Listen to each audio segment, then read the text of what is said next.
She wore a uniform, carried 2 girls, and never asked for help. When a single dad spotted a soldier mom standing by the roadside with her twins, he only said 6 words that would change all their lives. "Get in my wagon now." But what came next wasn't just unexpected, it was unforgettable. The heat was the kind that cracked paint off old fences and made the air above the road shimmer like water. It was mid-July in the Badlands of eastern Utah, where the sun punished more than it blessed, and Beau Callahan had just finished coaxing his aging wagon out of a dust drift when he spotted the figure. Not 1, but 3. From the distance it looked like a mirage. A woman crouched beside a faded mile marker, her body curved protectively around 2 small children. No car. No shade. Just the brittle weeds of a forgotten roadside and the groan of summer wind. Beau slowed the wagon, reined in the horses, and stared hard through the heat haze. The woman didn't look up. The children clung to her sides like shadows. They were too still, too quiet. He stood, climbed down from the wagon bed, and walked slowly toward them, boots crunching over the cracked gravel. His wide-brimmed hat shielded his eyes, but not his concern. She didn't flinch until his shadow fell across her. That's when she turned. Her eyes, green, sunburned around the edges, and rimmed in exhaustion, met his like she was ready to fight bolt or vanish altogether. But what struck him wasn't fear. It was shame, the kind that ran deep, silent, and old. The little girls couldn't have been more than 5, twins by the look of them. One of them clutched a small plush elephant worn to threads. The other had her head buried in the woman's lap, trying to hide from the sun, or maybe the world. Beau didn't speak right away. He'd learned a long time ago that words too early, too fast, had a way of pushing people further into whatever hole they were already hiding in. So he crouched, not too close, not too soft, just enough. "You got names?" he asked, voice dry as the wind. The woman blinked, her lips parted, then closed again. Finally she rasped, "They do." She didn't offer hers. Beau nodded as if that was good enough. Then he looked at the girls. "I'm Beau," he said, and tipped his hat to them both. "I've got 2 girls about your age, back there in the wagon." Still nothing. But the one with the elephant peeked at him, curious despite herself. He shifted his weight. The sun was climbing, and the horizon already danced with heat. They wouldn't last much longer out here. He stood, looked at the woman, really looked this time. Her boots were military issue, scuffed, broken in. Her cargo pants were torn at the knee, and her shirt clung to her frame with sweat and dirt. But there was strength in the way she held herself, the kind forged in hard places. "Get in my wagon now," Beau said. She blinked. "What?" He pointed with his thumb behind him. "There's water. Shade. Some food. It ain't fancy, but it's safe." She hesitated, eyes flicking between him and the wagon parked behind the nearest bend in the road. "I'm not asking where you're from," he added. "And I'm not calling anyone you don't want me to." Still, she didn't move. The wind shifted, and one of the girls whimpered, too hot, too tired, too close to the edge. Beau looked back down at the woman. His voice softened. "You can say no. But I think they've run out of time for pride." Something in her cracked. She nodded barely and stood on legs that trembled. She gathered both girls in her arms like habit, like instinct, and followed him back toward the wagon without another word. Beau walked ahead, but kept his ears open. When they reached the wagon, his girls were sitting on the shaded bench under the canvas canopy, playing with markers and a coloring book he'd picked up in Salina 2 weeks ago. They looked up as the newcomers arrived, then scooted over instinctively, wordless and wide-eyed. He helped the woman climb in, passed up a jug of water, a clean rag. Amy asked again, quieter this time. She hesitated, then said, "Myvie. Myvie Quinn." The name landed like a stone on water, soft but deep. Bo nodded once. Rest a bit, Mavie. No one here's gonna ask more than you're ready to give. She didn't answer, just curled into the corner of the wagon bench, cradling her girls, as if the bones of the world might fall apart otherwise. Bo watched her for a second longer than was polite, then stepped to the front, clicked the reins and set the wagon moving again. The horses trotted forward, the wheels creaking into rhythm with the road. Behind him, silence. Not fear, not relief. Just the kind of quiet people only made when they'd survived something nobody else saw. The sun had dipped lower by the time Bo pulled the wagon onto the winding dirt road that led to his ranch. It wasn't much by city standards, just a modest white farmhouse with a sloped metal roof, a red barn with a squeaky door, and 40 acres of land that still remembered how to grow wheat when treated kindly. But to Bo, it was home, and that word had never come cheap. Inside the wagon, Mavie hadn't spoken since she gave her name. She'd stayed curled with her girls, rocking them gently when they dozed, eyes flicking open every time the wagon hit a bump. Her body moved like it was still wired for danger, every muscle ready to spring. Bo had seen that before, in soldiers' wild animals, and once in the mirror. He let her be.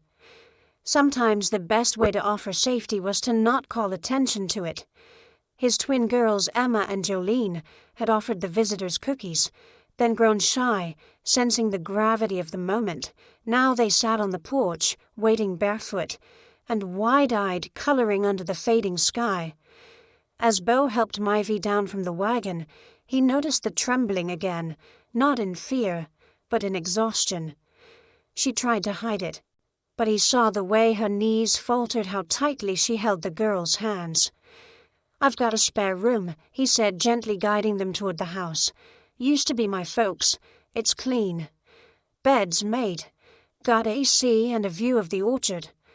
Mavie looked up at him then. Not quite trust, but something close. "We won't stay long." "I didn't ask for that," Bo said.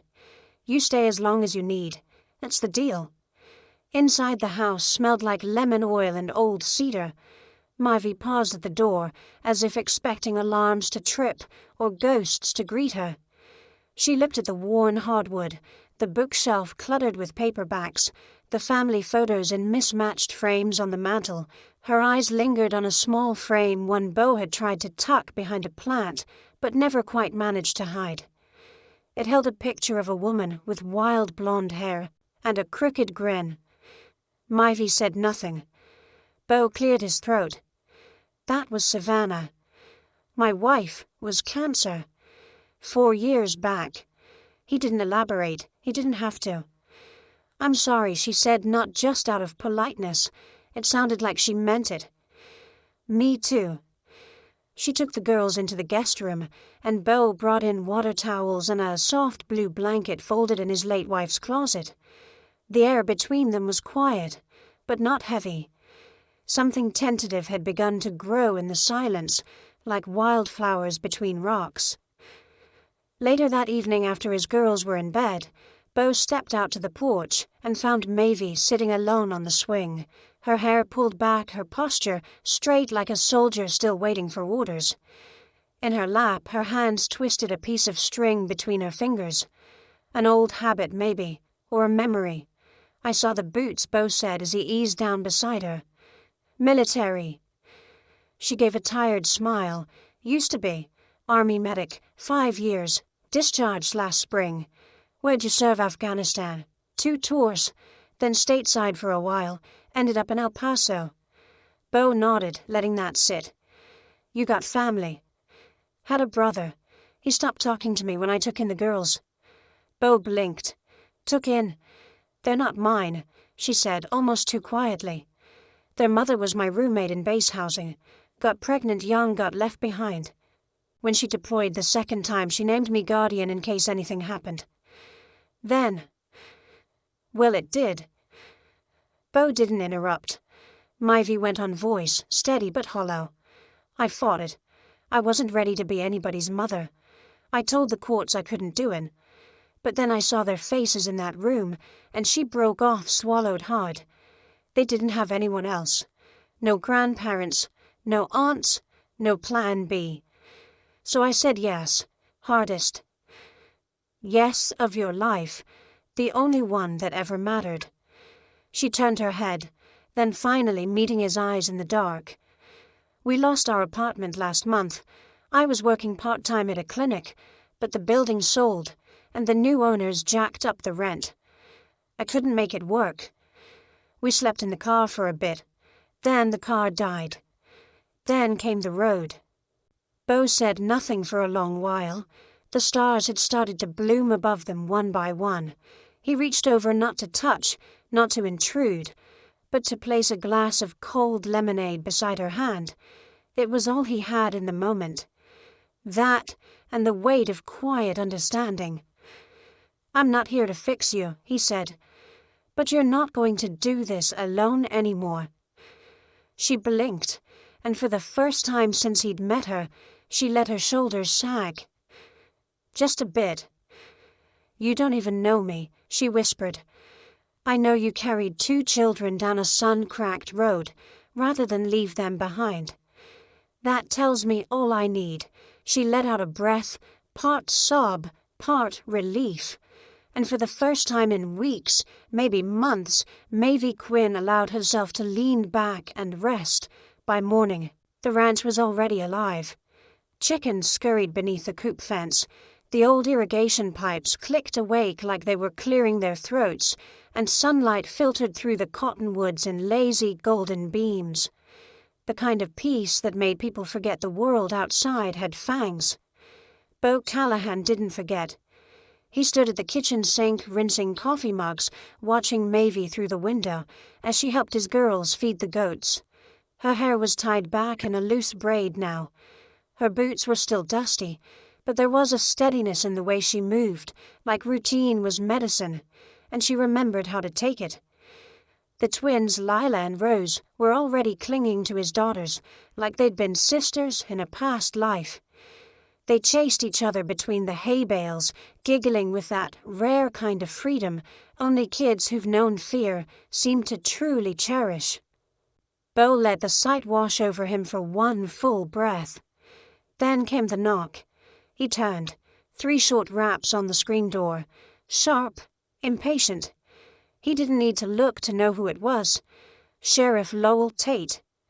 A former Marine turned small-town lawman with a face like a used boot and a sense of justice shaped more by instinct than paperwork. Beau wiped his hands on a towel and stepped to the door. "Tate," he said. Voice even. "Morning, Callahan." Beau noticed the deputy's SUV parked crooked in the gravel and the hand resting a little too close to the holster. A familiar dread curled in his chest. "You got a visitor or 2 staying here?" Tate asked. Beau held the screen door halfway open. "You drove out here for gossip. Got a call from the clinic in Moab. A woman named Maeve Quinn showed up there last week. Said she had no address, no car, and 2 minors in tow. And she left before they could follow up. CPS flagged it. Now her name's in the system." Beau leaned against the doorframe. "She's here now. Kids are safe. No one's trespassing. That what you came to hear?" Tate scratched the side of his jaw. "You know how this looks, right, single woman? No permanent address, 2 kids that aren't hers. No custody documents. This isn't just about kindness, Beau." Beau's eyes hardened. Then what is it about Tate didn't answer? Behind him the screen creaked. Maeve stepped into view. Her hands were covered in alfalfa dust, her eyes unreadable. "I heard my name," she said. Tate gave a polite nod, but it didn't reach his eyes. "Ma'am, you got any legal guardianship papers on you?" Maeve shook her head slowly. "No. I did. They were in the car. The car caught fire 2 weeks ago outside Bluff. And the girls, they're under my care. Their mother died 2 years ago. There's no one else." Tate glanced at Beau. "You vouch for this, I do. You'd better be sure," the sheriff muttered, "because if CPS gets wind of this and decides she's harboring kids illegally, They won't be knocking. They'll be showing up with a judge's signature and an armed escort. Bo didn't flinch. Then tell him to bring a damn army. There was a pause, a long one. Then Tate stepped back and sighed. I didn't come out here to make enemies, Bo. I came to make sure no one's making a mess. We'll have to clean up later. Appreciate the concern, Bo said, voice cool. I'll give it a few days. But if I don't see something official by next week, you'll be getting another visit. Not the polite kind. Tate turned, adjusted his belt, and walked back to the cruiser, dust kicking up behind his boots. When the engine roared and faded, Bo finally exhaled. Mavie leaned against the porch, post eyes lowered. He's right. No, Bo said firm. He's not. I have no papers, no lawyer, no court order proving they're mine.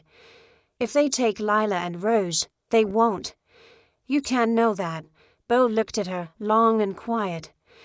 Then he said, I can know that if we fight. She turned toward him, her voice barely above a whisper. You'd fight for us, Mavie, he said, stepping closer. You crossed a desert for those girls. You've already fought. I'm just stepping in where the rest of the world stepped out. The weight of it landed on her shoulders, folding her just slightly, but not in defeat, in relief. Inside the house, the girls laughed. The sound rose like sunlight, stubborn and bright. You ever dealt with a custody court? She asked. Once, he said, voice low. After Savannah passed, her sister tried to take my girls, claimed I was too broken, that a man with calloused hands and no degree couldn't raise 2 daughters alone. What happened? I didn't break. Mavie stared at him for a long moment, then nodded. That night, as the porch light hummed and moths danced in its glow, Bo dusted off his laptop. He hadn't used it for anything but farm inventory in months. But tonight he opened a new browser typed Utah Emergency Guardianship Loss and hit enter. Behind him, Mavie read over his shoulder. They didn't speak. They didn't need to. Because for the first time since the girls lost their mother, and maybe since Bo lost his wife, they weren't alone in the fight anymore. It was nearly midnight when Bo stepped out of his bedroom, barefoot shirt rumpled from tossing and turning. The house was quiet except for the soft creak of floorboards and the old wind chimes outside whispering with the breeze. Moonlight spilled across the hallway like spilled milk. He didn't plan to check on them. He told himself he was just getting a glass of water. But as he passed the guest room, a sound caught him soft, muffled like a whisper, choked in a throat. He paused, then knocked gently. Mavie. No answer. Just a quiet shudder. He cracked the door open.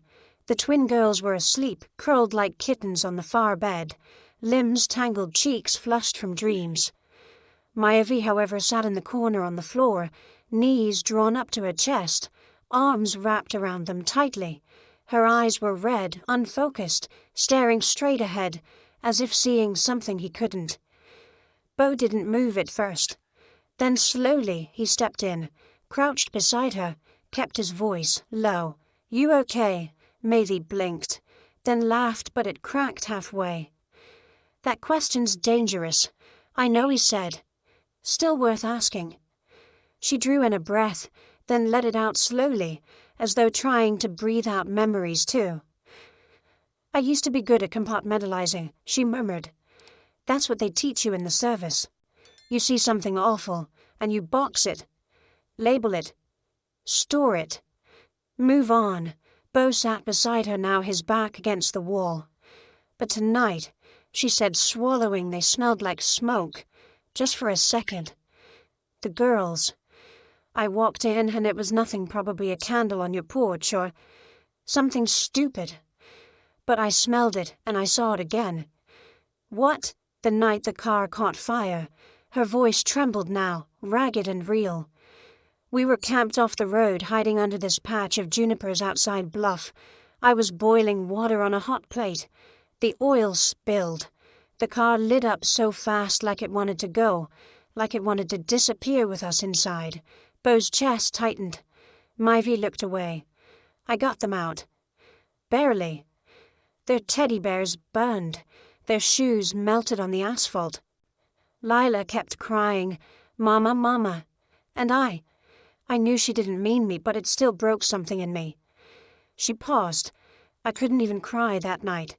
I was too busy carrying them into the dark, trying to find somewhere they wouldn't be afraid to sleep. She looked up at Beau, eyes brimming now. "And then we found you." Beau didn't speak. He couldn't. Instead, he reached forward slow and steady and took her hand in his. He didn't squeeze. He just held it like something sacred, like a fragile truth no longer had to be hidden. "I wasn't always like this," she whispered. He met her gaze. None of us were. She tilted her head. "What about you?" Beau glanced down at the floorboards. "You ever heard a grown man scream into a steering wheel, the kind of scream that isn't angry? Just hollow." She said nothing. Let him speak. It was the day after Savannah's funeral. The girls were with my sister. I sat in my truck outside the cemetery for 3 hours. Couldn't drive. Couldn't even pray. Just screamed until my voice cracked. Then I turned the key and drove home like nothing happened. Mavi nodded slowly. "And you never told anyone?" He shrugged. "Men don't talk much about breaking. We just sweep up the glass and pretend the cracks were part of the design." Silence sat between them for a long moment. Not awkward, not heavy, just true. "You're good with them," she said, finally, nodding toward the sleeping twins. "You are too," he said. She gave a soft smile. "I still feel like an imposter." "Imposters run," Beau said. "You stayed." Myvi wiped her eyes with the sleeve of his flannel shirt, realized it wasn't hers, and chuckled through her tears. "Sorry." "Keep it," he said. "Looks better on you." She glanced at him, then a flicker of light dancing across her tired eyes. "You always this steady." "No," he said. "But I'm learning." She rested her head gently on his shoulder. Just for a breath. And Beau didn't move. He let her rest there. Because sometimes healing isn't loud. It's quiet. It's two broken people holding each other together in the dark. They sat there until the chimes sang again. And somewhere in the stillness, the pain didn't vanish, but it loosened its grip. The mail came late that day. It always did on Thursdays. Beau Callahan stood at the edge of the gravel driveway, thumbing through envelopes with his brow furrowed. Most were the usual feed store flyer, a bill from the co-op, something from the VA hospital. Then he saw it. A cream-colored envelope. No return address. He didn't open it. Not yet. Inside the house, the sound of laughter carried from the back pasture, Myvi and the girls chasing goats again. Lila wearing one of Beau's old cowboy hats and pretending to be sheriff. It was the kind of joy that looked homemade. And rare. Beau let the envelope rest in his back pocket. He didn't expect the black SUV that rolled up the hill 15 minutes later. Didn't belong to anyone local. Too polished. Too silent. Beau's posture straightened. He stepped down from the porch and waited. The door opened, and out stepped a man in dress blues-polished boots, gold nameplate, perfect salute posture. He was maybe early 40s. Trim, confident, too clean for the dust of the West. "Morning," the man said, walking up with a hand extended. "I'm Captain Darren Kincaid, U.S. Army Legal Corps." Beau didn't take the hand. "Don't suppose you're lost?" "No, sir. I'm looking for Mavi Quinn." Beau's jaw tensed. "What for?" "That's between her and the Department of Defense. Would you let her know I'm here?" Beau said nothing, just turned, knocked twice on the porch, railing a signal Mavi recognized from the barn. She came into view a minute later, sweat on her brow, wearing his old flannel shirt tied at the waist. The moment she saw Kincaid, the color drained from her face. "Kincaid," she breathed. What the hell are you doing here? Kincaid's smile was thin. You didn't return our messages. Or the notice from Jag. I was told my discharge was final. It was. But there's been a development. One of the girls, Lila, is it her biological aunt, filed a petition, claims she didn't know about the girls until now. She's hired a private attorney. Mavy's spine stiffened. No, she gave them up. I have the paperwork. Misfiled. County records lost part of the file in the fire last winter. There's no proof you were granted guardianship. Bo stepped forward. You can't just roll up here and threaten her with that. I'm not threatening anyone, Kincaid replied. I'm giving her a chance. If she doesn't respond in court within 5 business days, emergency custody reverts to the next of kin. In this case, the aunt in Denver. She doesn't even know them, Mivy snapped. They've never met her. That's not the court's concern, Kincaid said. Voice cool. Only the chain of legal custody. Mavy's hands trembled. Kincaid extended a manila folder toward her. These are the papers.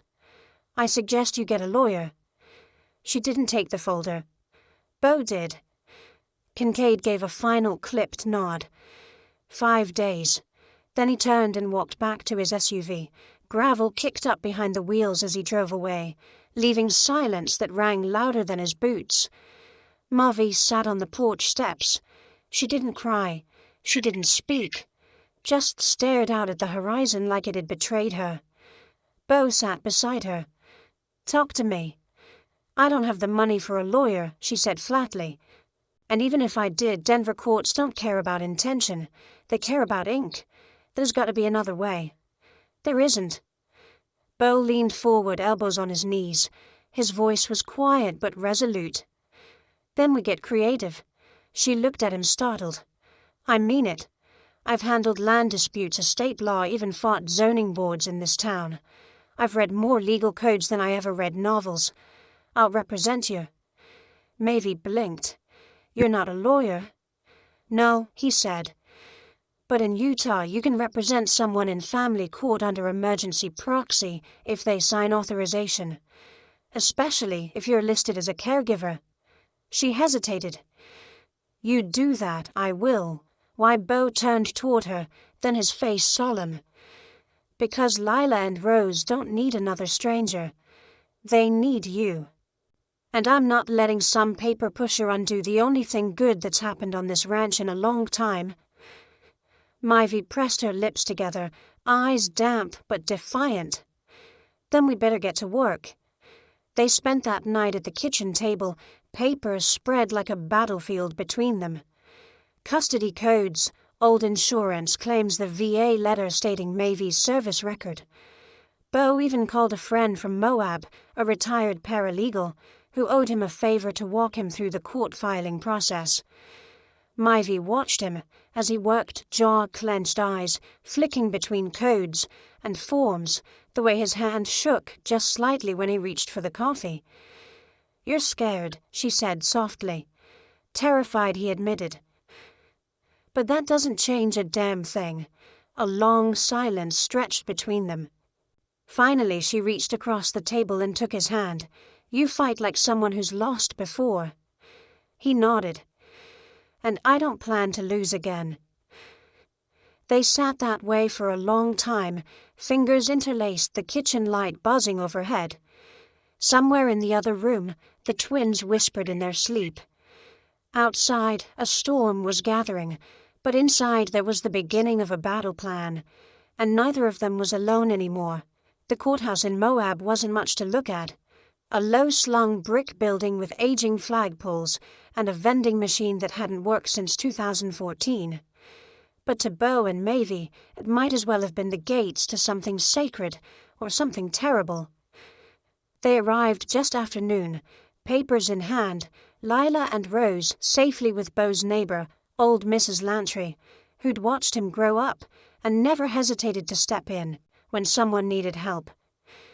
Mivy wore a borrowed blazer, too big in the shoulders, too military in its cut, and Bo had on his best jeans, and the only button-down he owned that didn't have a feed store logo on the chest. He looked at her as they stood at the foot of the courthouse steps. "You ready?" "No," Mavis said honestly, "but we walk anyway." Inside, the line at the clerk's office was mercifully short. Beau stepped forward, handed over the stack of carefully prepared documents. "I'm filing for emergency proxy representation in a contested custody case," he said, steady and clear. The clerk, grey-haired, indifferent, tapping keys like she'd rather be baking, eyed him skeptically. "You an attorney?" "No, ma'am. Acting as authorized proxy under Utah Code for I was 78B 6 141. She arched an eyebrow. "You do your homework?" Beau nodded. "Every page." Mavis stood beside him, trying not to shake. "You'll need to see Judge Hartman in Chamber 2, the clerk said, stamping a date onto the top page. "She'll hear the emergency motion today, if you're lucky." As they walked toward Chamber 2, Mavis whispered, "You sure this will work?" "No," Beau replied. "But I've stared down a bull moose at 20 feet. And I'm more scared of you losing those girls than I ever was of horns." They reached the courtroom door just as it opened, and out stepped someone neither of them expected. A woman, late 30s.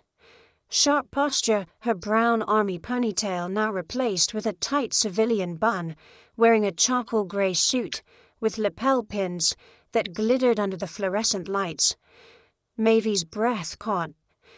"Captain Nora Avery." Nora turned, and then broke into a smile that softened every line on her face. "Mavis Quinn," she said. "I hoped I'd find you here." Beau looked between them. "Friend of yours?" Mavis nodded, stunned. "We served together. Trauma ward in Kandahar." Nora stepped forward and took Mavis' hands. "I heard what's happening. Kincaid's pushing this case like it's personal. When I got wind, I took emergency leave and called in some favors." Mavis blinked. "Why would you do that?" "Because you saved my life," Nora said without flinching. "And I figure it's time I returned the favor." Nora turned to Beau.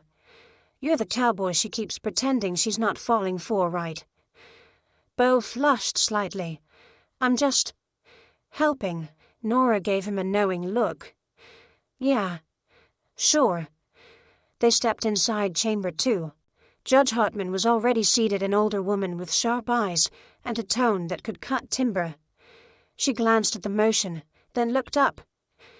"Mr. Callahan." "Ms. Quinn, you filed a request for emergency proxy representation in a pending custody dispute.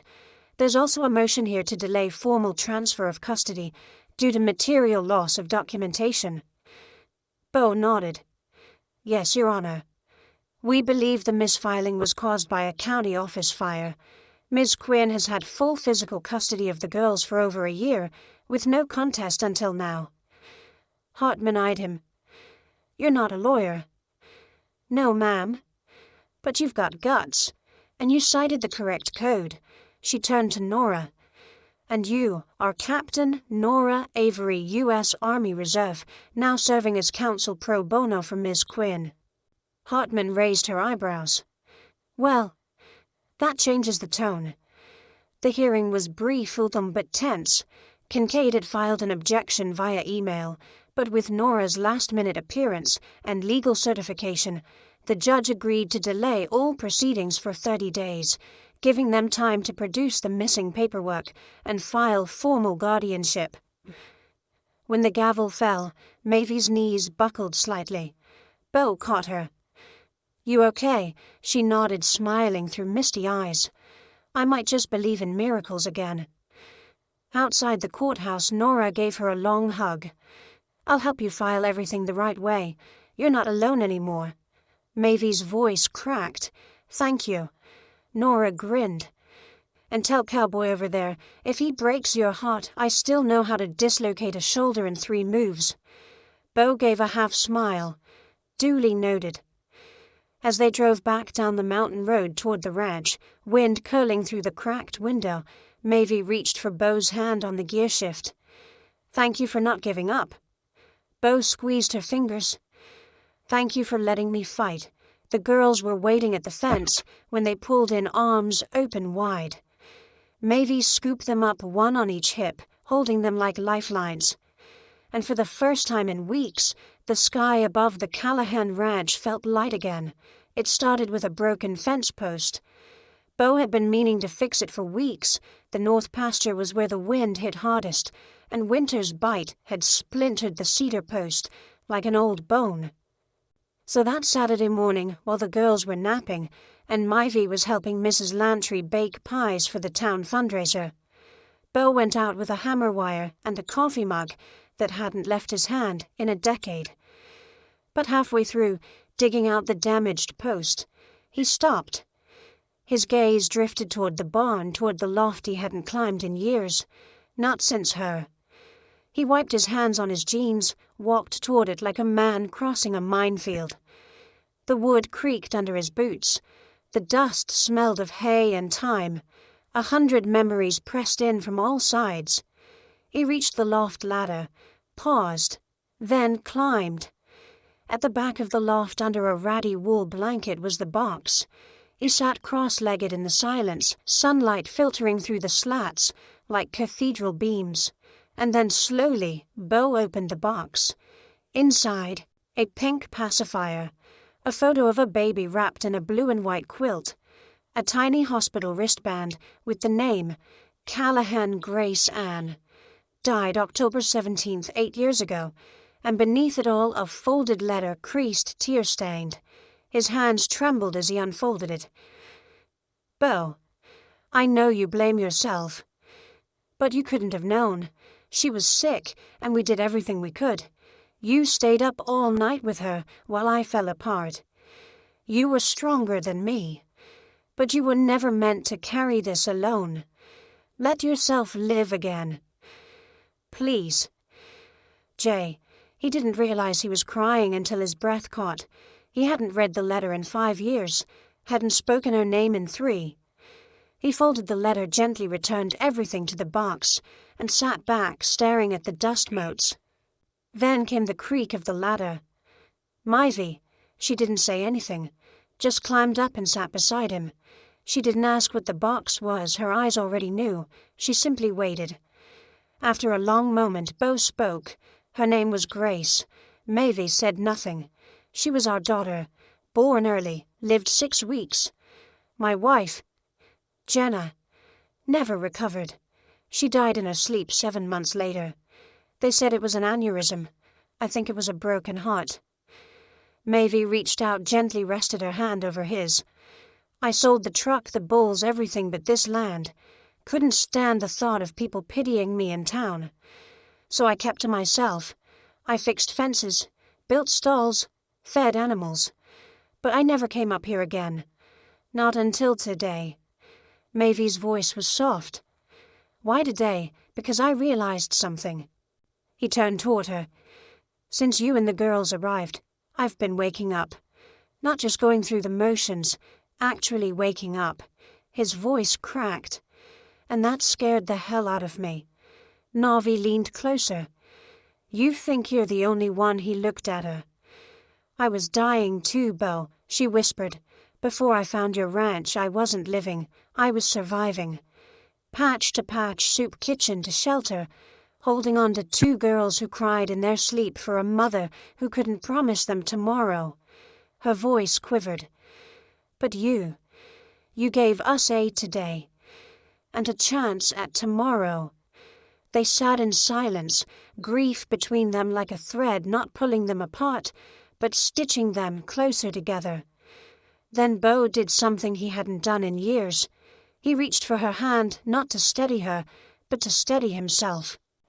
And Mivy, steady as ever, led him. Later that evening they brought the girls to the loft. Bo showed them the photo of Grace, told them she would have been their age. Lila asked if she was in heaven. Bo looked at Mivy, then nodded. Yes. And I think she sent you 2 to find me. Rose hugged him so tight he couldn't breathe for a second. We're here now, Daddy Bo. He blinked back tears. Yes, you are. They left the box in the barn that night, but not hidden. Not buried. Just there on a shelf in the open part of the home again. When Mavie tucked the girls into bed, Beau stood by the window, looking out over the fields bathed in starlight. She came up behind him, wrapping her arms around his waist. "I don't know what's next," she murmured. "Me neither," he replied. "But for the first time, I'm not afraid of finding out." And outside, beneath the Utah sky, the wind finally carried something other than sorrow. It carried peace. The knock came on a Sunday. Morning sun spilled across the kitchen table where Lila and Rose were coloring in farm animals, while Mavie poured syrup on a tower of pancakes that leaned slightly to the left. Beau had just finished feeding the calves and tracked a line of hay halfway into the kitchen. It was the kind of morning they'd begun to trust, quiet, warm, soft around the edges. Until the knock. Beau paused mid-step. Mavie glanced up from the griddle. It wasn't the time of day for a neighbor, and the knock was too firm for a delivery. Beau opened the door.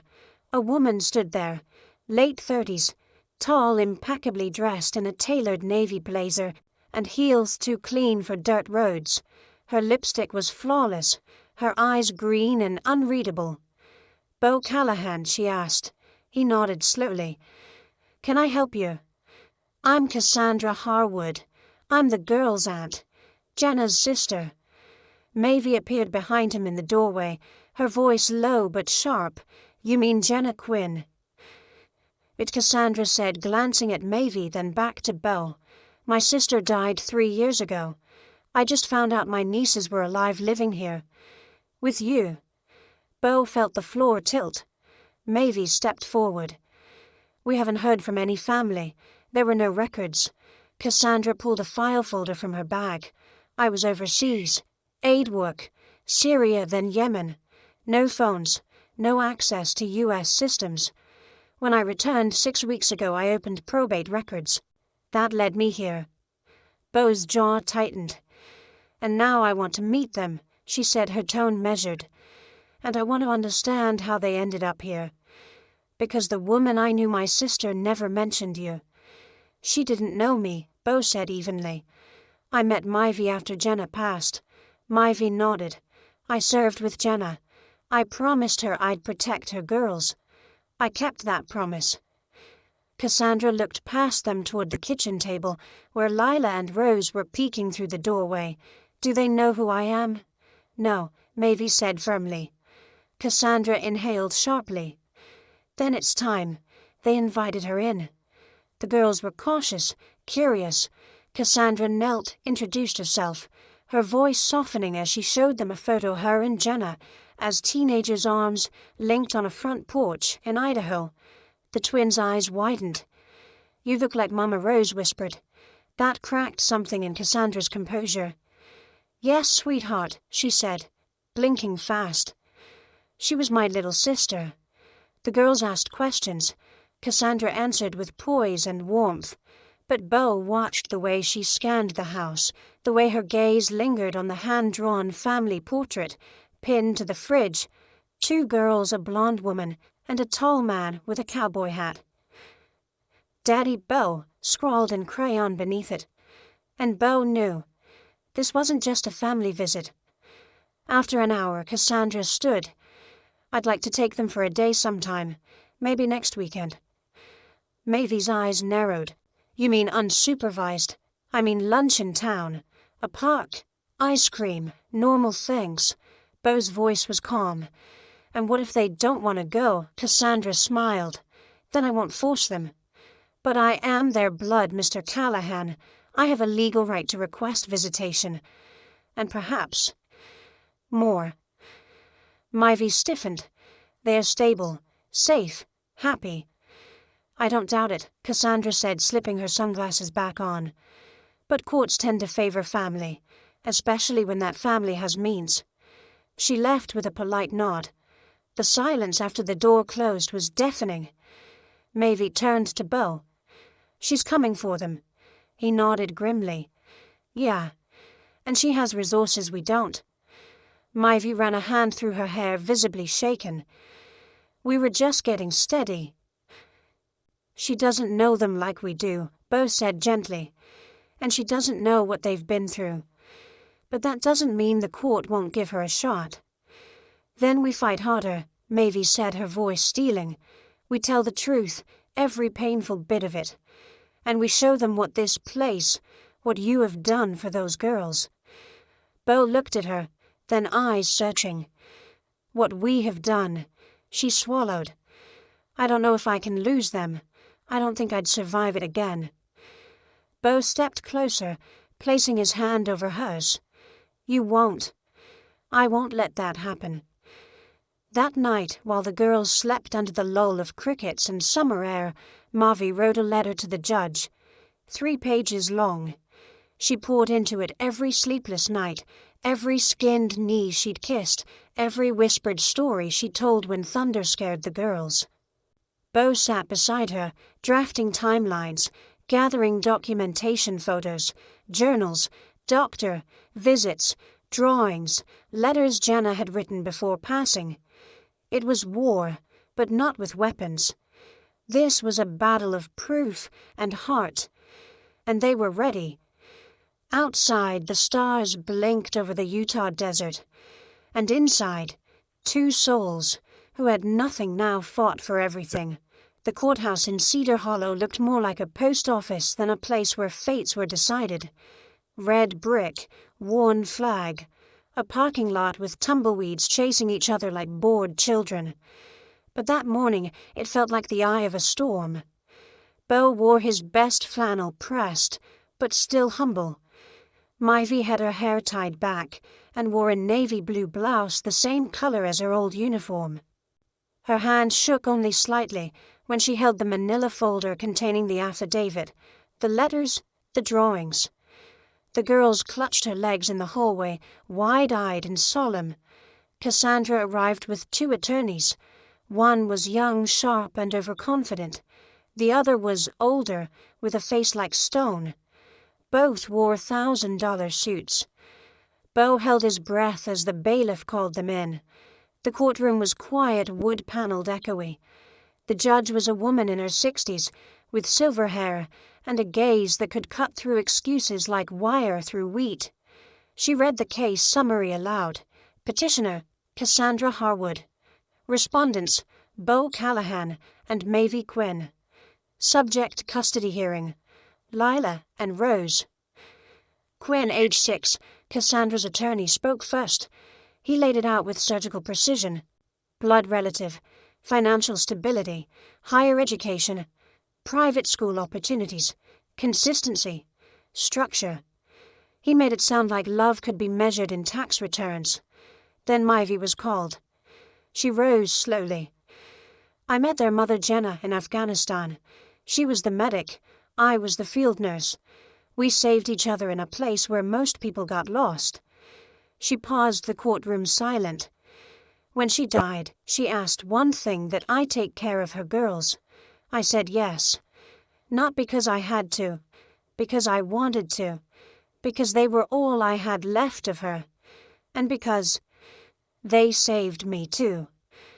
She handed the judge a stack of papers, letters from Jenna, medical records, photos. One picture drawn by Rose showed the ranch with 4 stick figures holding hands. Home was written in shaky purple crayon. Then Beau was called. He stood tall but spoke softly. I never planned to be a father again. I lost my daughter, lost my wife. I was a man going through the motions. He looked at the girls sitting quietly behind the bench. Then one day I saw 2 little girls standing on the side of the road. And everything changed. His voice cracked. I didn't save them. They saved me. The young attorney objected. Mr. Callahan has no legal training, no formal relationship to the girls. He's not blood. Beau looked at the judge. I'm not blood, but I've held them through nightmares, helped them learn to ride horses, sat by their beds through fevers. I know what Lila's scared of. I know how Rose hates the dark unless there's lavender oil on her pillow. I may not be their kin, but I am their father in every way that matters. Then Cassandra was called. She spoke with grace, calm. She didn't vilify Beau or Mavie. She simply explained that she loved her nieces, wanted the best for them, and believed she could offer more opportunity, more structure, more certainty. "I have a home," she said, "a family, a school that will nurture their minds, a life free of risk." The judge leaned back. "What is love without stability?" she asked. "And what is stability without love?" Silence. The judge called a recess. Beau stepped into the hallway, his palms sweating. Mavie leaned against the wall, her eyes closed. The girls sat on a bench nearby, their legs swinging. Then Lila pulled something from her backpack and walked toward the courtroom door. A bailiff stopped her. "Sweetie, you can't." The judge reappeared. "It's okay," she said, curious. Lila handed her a folded paper. The judge opened it. It was another drawing. This time, 4 figures again, this time holding hands in front of a barn. But one of the figures, the man in the hat, had a word written above him. "Dad," and beneath it, "Please let us stay." The judge blinked once, then turned to the court. Back in session, she shuffled her papers, adjusted her glasses, and exhaled. "I've seen many families in my time, some held together by law, some by blood, but occasionally, rarely, by something deeper, something invisible. That's when the law needs to listen with its heart as well as its head." She looked at Cassandra. "Miss Harwood, your devotion is clear, but the girls have found not just caretakers, but healing. Love, stability in a form few understand until they've lost it." Then to Beau and Mavie, "I'm granting joint guardianship to Mr. Callahan and Ms. Quinn, with monitored visitation for Miss Harwood." Cassandra didn't speak, but she nodded, eyes glassy. Mavie's knees buckled and Beau caught her. The girls burst into tears. So did half the courtroom. Outside, under the cottonwood trees, Cassandra approached them. "I didn't come to break them apart," she said quietly. "I just wanted to know they were safe. And now I do." She knelt and opened her arms. The twins ran into them. Then she looked at Beau and Mavie. "Take care of them." "We will," Mavie whispered. Cassandra smiled sadly. "Maybe. I'll come by for pie sometime." Beau nodded. "You're welcome here any time." She walked away, and this time no one was afraid. Fall came quietly to the ranch. Golden cottonwood leaves shimmered in the breeze, blanketing the dirt driveway like coins from an old dream.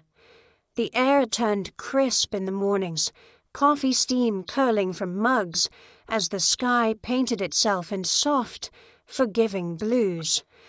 Life didn't return to normal, it became something better. The court case had ended, but its echoes lingered. There were still questions from neighbors, cautious glances in the grocery store, the occasional awkward comment at the diner. But mostly there was peace.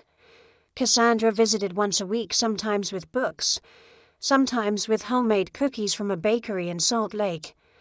The girls had begun to call her Aunt Cassie, and drew her into their growing world, schoolwork, dance routines, and hayrides. Mavie watched it all unfold with a quiet grace. She had learned not to flinch at good things, not to question joy like it was something that would evaporate if she held it too tightly. One evening just after supper, Beau stood by the porch rail watching the sunset stain the mountains amber. Mavie stepped out beside him, a blanket around her shoulders. "The sky's trying to outdo itself again," he said. She smiled. "I think it does that just for you." He chuckled. "You think the sky has favorites. I think the universe owes a few favors to a man who gave 2 girls a home when no one else would." They stood in silence for a while, the kind that didn't need filling. Then she said quietly, "Do you ever wonder what it would have been like if we'd met sooner?" Beau's voice was rough. "I used to. But now I think maybe we met exactly when we were supposed to. Not as the people we were, but the people we became." She looked at him. "You always talk like a man who's lived 2 lives." He turned to her then. "Maybe I have. The first ended the day I buried my daughter. The second started the day I told 2 little girls to get in my wagon. Her eyes shimmered in the fading light. And where's this one heading? He didn't hesitate. Home, with you in it. She opened her mouth, then closed it again, but her hand slipped into his. Inside, the girls were building a pillow fort and begging for cocoa. Life, sweet and ridiculous, went on. A week later, something changed. It started with a letter. It arrived in a cream-colored envelope hand-addressed. No return name.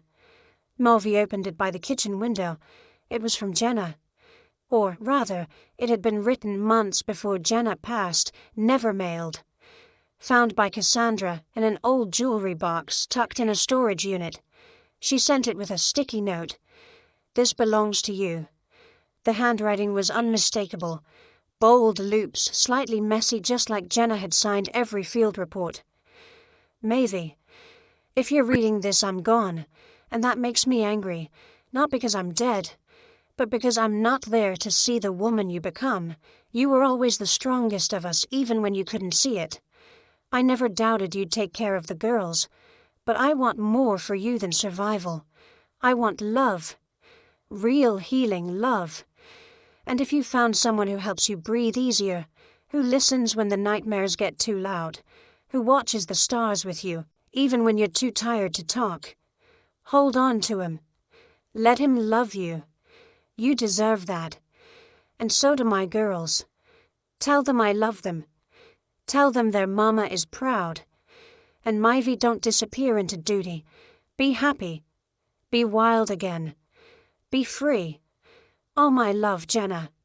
Mivy read the letter twice, then folded it against her chest, her shoulders trembling. Beau found her like that, silhouetted in the kitchen, light clutching paper and history. She handed it to him without words. He read it slowly, reverently. When he finished, he looked at her, not with pity, but with awe. She knew, he said. Even then. Mivy nodded, tears slipping down her cheeks. I think she wanted this for us. She just didn't know how to say it. Beau stepped closer. "We don't have to rush or name it. But if I get to wake up every morning with you in this house, helping raise those girls, fixing fences, burning toast, arguing about paint colors, then I'll call that love." She let out a soft laugh through her tears. "You burn toast only on weekdays." They stood there, time folding gently around them. Outside, the wind picked up swirling leaves across the porch in circles, like children dancing. Later that night, after the girls were asleep, and the fire had dimmed to soft orange embers, Beau found her in the hallway. She was barefoot hair, loose, wearing one of his flannel shirts over her pajama pants. He said nothing. He simply reached for her hand and led her out to the porch. They didn't speak. They didn't need to. Under a sky full of stars with mountains, as their witness, they simply sat, 2 broken people who had somehow miraculously built something whole, not out of luck, not out of rescue, but out of choice, and love, and grace. The first snow came early that year.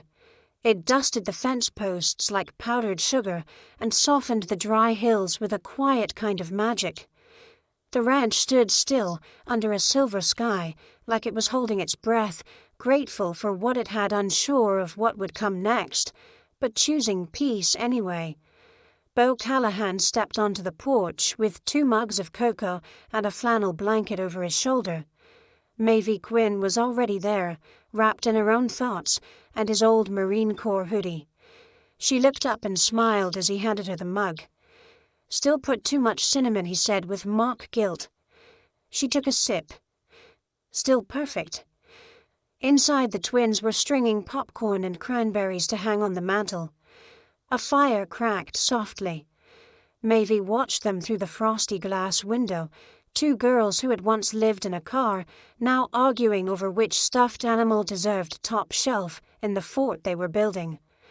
"I used to think healing was about forgetting," Mivy said. Beau turned to her.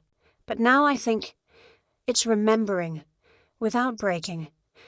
He nodded slowly.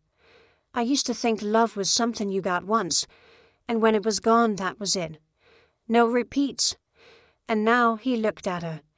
Now I think maybe it finds you again, when you are finally ready to open the door. Maevie leaned her head against his shoulder, and they listened to the distant sound of giggles from the living room. "Do you think we'll be enough for them?" she asked softly. "I think we already are," he replied. "We're not perfect, but we're not leaving." Just then the door creaked open, and Lila peeked out her nose, red and her socks mismatched. "Can we ride in the wagon?" she asked, eyes wide. Bo chuckled. "It's snowing." "We'll wear coats," Maevie laughed. "Do you want pneumonia or memories?" "Memories," both girls shouted in unison. Moments later, Bo had hitched up the old wooden wagon to his dusty pickup, the kind that had been used for hay rides and small-town parades, but now served a far nobler purpose. Joy.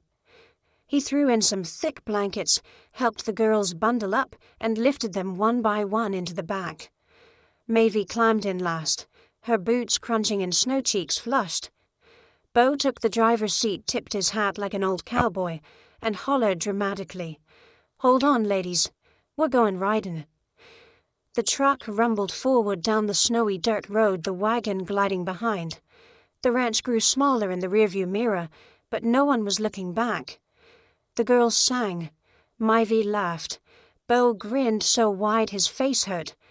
About a mile out, he slowed down and stopped under a tall pine tree that bent slightly over the trail, like it was bowing in welcome. "Why are we stopping?" Rose asked. Bo climbed down, then offered Maevie his hand. She hesitated, then took it, sliding down beside him in the snow. He cleared his throat, suddenly nervous. "I was thinking," he said, "about the first time I saw you. You looked like you hadn't slept in days. Eyes full of firearms, full of kids, heart held together with tape." Maevie raised an eyebrow. And I think I loved you before I knew what that meant." She blinked, speechless. "I don't have a fancy speech," he said, fumbling in his coat pocket. "No ring yet. No kneeling, not in this snow at least."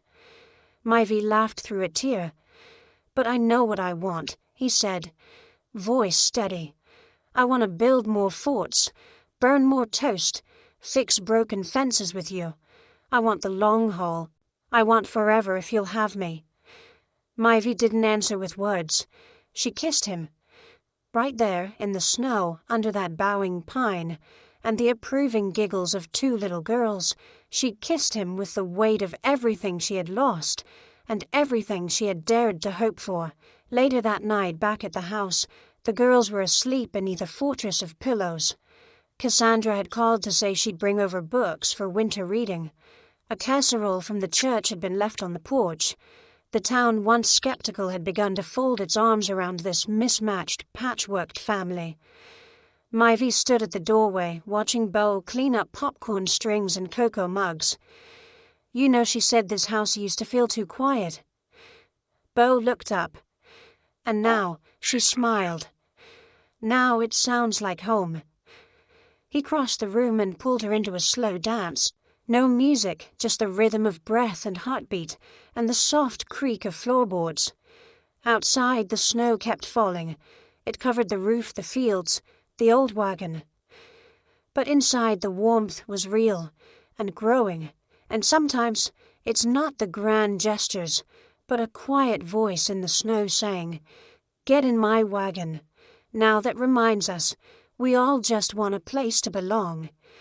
If this story touched your heart even a little, we'd love to know. Where in the world are you watching from today? Reading your comments truly warms our hearts. It reminds us how kindness connects us across every distance. And if you enjoy heartfelt stories like this, feel free to subscribe so you won't miss the next journey we take together. Thank you truly for spending your time with us. We know you have a world of choices, and we're honored you chose to be here. Until next time, take care of yourself and keep believing in good.